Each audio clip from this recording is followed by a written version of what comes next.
Bora começar o nosso vídeo de hoje para falar sobre esse acerto da diretoria do Goiás. Agora sim, para contar com mais um jogador no campo ofensivo, estou falando sobre o Paulo Baia, atleta de 24 anos de idade, tem passagens aí pela Ponte Preta, Avaí, Brusque, Cascavel e pertence ao Primavera, clube do interior do estado de São Paulo, na segunda divisão do Campeonato Paulista, onde inclusive conseguiu se destacar. Nesse ano, foram 11 jogos na segundo ano, com 3 gols marcados pelo Primavera. Chega de empréstimo ao Goiás, essa informação também confirmada pelo André Rodrigues. A tendência é que seja um empréstimo até o final do Campeonato Brasileiro da Série B, já que o seu contrato no Primavera é longo, vai até o final de 2025, segundo o site Transfer Market. O Paulo Baia que pode atuar como um ponta esquerda, um ponta direita e também um meia ofensivo. É uma aposta para o Campeonato Goiano. Eu não julgo apostas desde que elas chegam com a noção, com o entendimento da diretoria para a composição do elenco. Por exemplo, até o momento o Goiás tem conversas aí com o Wellington Silva.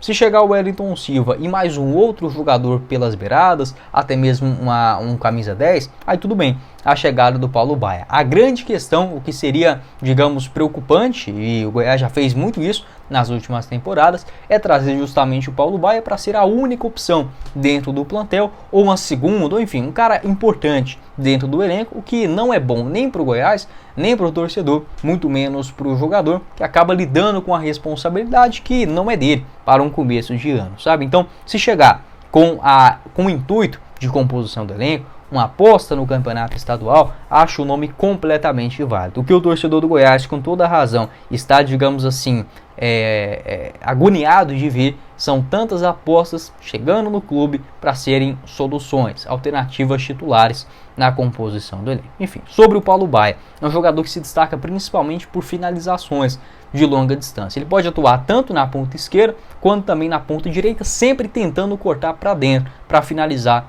em direção ao gol. Por que isso é interessante, né?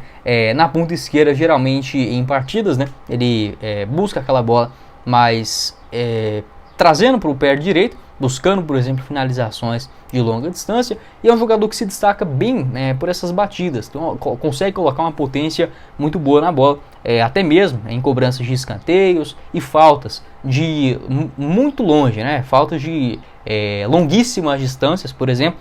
Eu já vi alguns arremates dele, por exemplo, na Série B, pela Ponte Preta nessa última temporada, buscando finalizar em direção ao gol. Consegue sim ter boa velocidade, não é, por exemplo, um jogador de explosão para buscar contra-ataque e tudo mais. Tem um estilo de jogo um pouco mais cadenciado, mais habilidoso, que gosta de trabalhar a bola nos pés, e esta jogada, por exemplo, para dentro do campo, tanto na ponta esquerda quanto também na ponta direita. Eu vou deixar aqui para vocês o mapa de movimentação segundo o site SofaScore nesta última edição da Série B pela Ponte Preta. Pode observar, bastante preenchido pelo lado esquerdo, também pelo meio de campo. É um jogador que pode fazer tranquilamente essa função, por exemplo, de um meia central. Participou desta maneira, mas como um meia de fato no Primavera, na disputa da segunda divisão do Campeonato Paulista, e foi bem, né, marcando 3 gols, pisando sempre dentro da grande área. Aparece por ali, por exemplo, atrás do centroavante, para buscar uma finalização de primeira ou algo nesse sentido, dentro da grande área ou até mesmo dentro da pequena área. Então, basicamente sobre o Paulo Baia, é isso, um jogador pelos lados do campo, ou também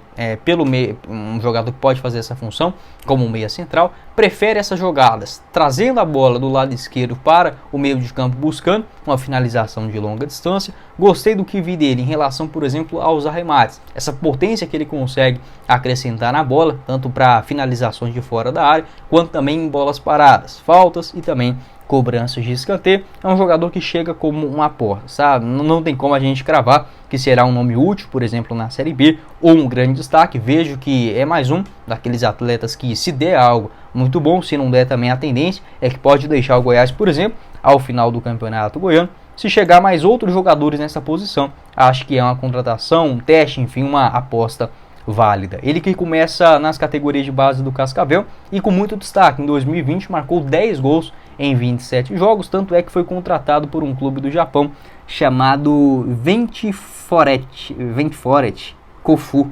De fato, eu nunca vi.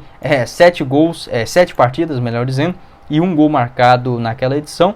da segunda divisão do campeonato japonês, volta para o Brasil em 2022 no Avaí, realiza 9 jogos e uma assistência, inclusive até assisti um jogo dele lá em Florianópolis, Avaí Barra, o jogo ficou empatado, o Paulo Baia, se eu não estiver enganado, foi titular naquela partida, não consegui enxergar muita coisa dele ali não, né, um dos primeiros jogos, enfim, ainda no mês de fevereiro, no comecinho do estadual. Joga a Série B de 2022 pelo Brusque, não vai bem, foram 17 jogos naquele ano, grande parte como reserva, volta para o Primavera, agora em 2023, né, depois do rebaixamento com o Brusque, 11 partidas e 3 gols marcados na segunda divisão do Paulistão pela Ponte Preta, foram 24 jogos, somente 8 deles como titular na Série B do Brasileirão e 2 gols marcados também na competição. Pode deixar a sua opinião aqui embaixo nos comentários, o que você pensa a respeito dessa chegada e uma aposta, né, para a composição do elenco. O Goiás que já tem acertos aí, por exemplo, com o Ivan Torres, já gravei um vídeo falando sobre o Paraguai, vou deixar na tela.